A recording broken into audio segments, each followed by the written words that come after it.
Exactly, almost 2 decades after bringing us one of the biggest tracks of the century, Mr. Brightside, the Killers are once again racing up the UK charts with their latest album. Pressure Machine was written and recorded during the pandemic when lockdown forced the band off the road. And for the frontman, Brandon Flowers, a time away from touring allowed him to reflect on his early days in Utah, as he's been telling our entertainment correspondent Colin Paterson.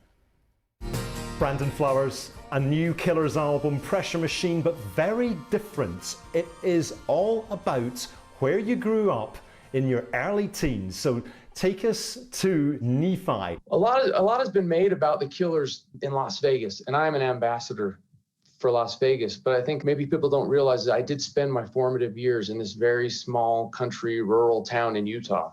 So it was something that I started to explore for this last Killers record. This whole town is tied to the torso of God's mysterious ways.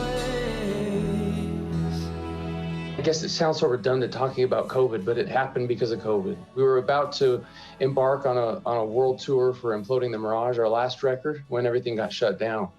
And I had recently moved back to Utah.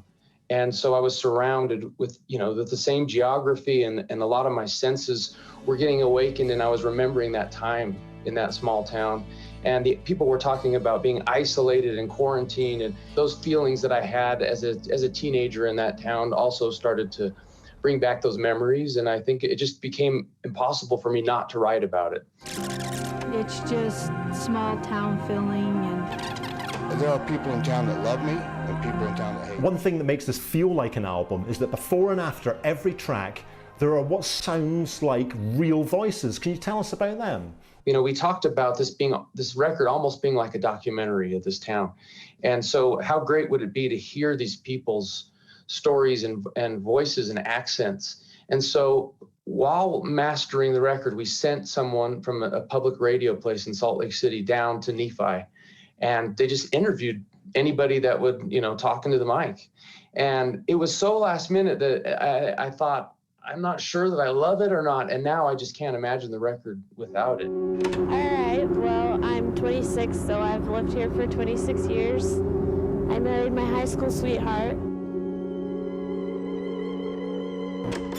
Is it really true when you were growing up, there were no traffic lights?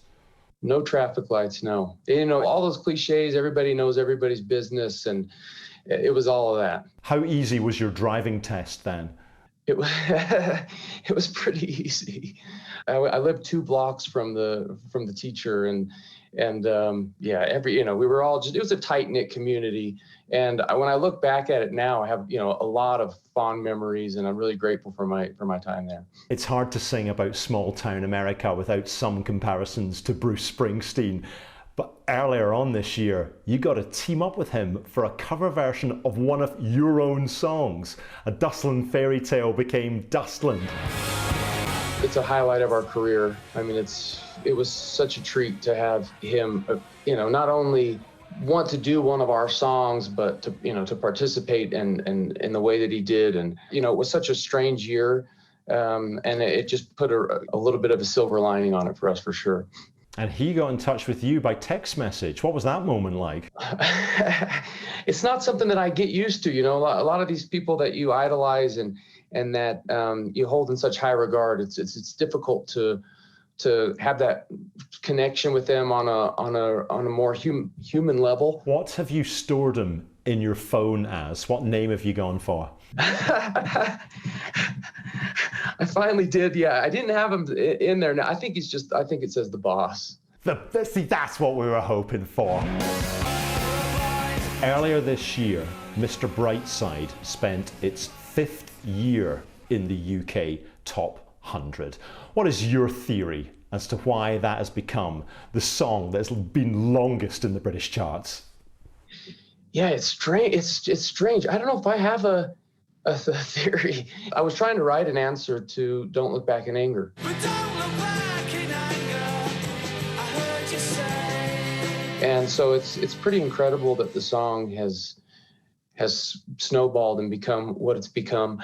I think sadly a lot of people identify with that betrayal, and then you combine that with this just anthemic melody and great guitars, and it's just was the recipe for the success. And now it plays at almost every single British wedding. When you go to weddings, have you heard it? I haven't been to many weddings. So no, I have not. I have not heard it yet at a wedding. I've heard it in about every other setting. Brandon Flowers, thank you very much for speaking to us. I hope you go to Nephi and play a concert there for them. That'd be great. Yeah, the fairgrounds one day, for sure.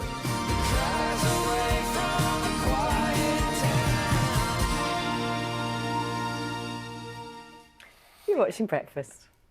What a very cool contact to have in your phone. The boss. Or it couldn't be called anything else.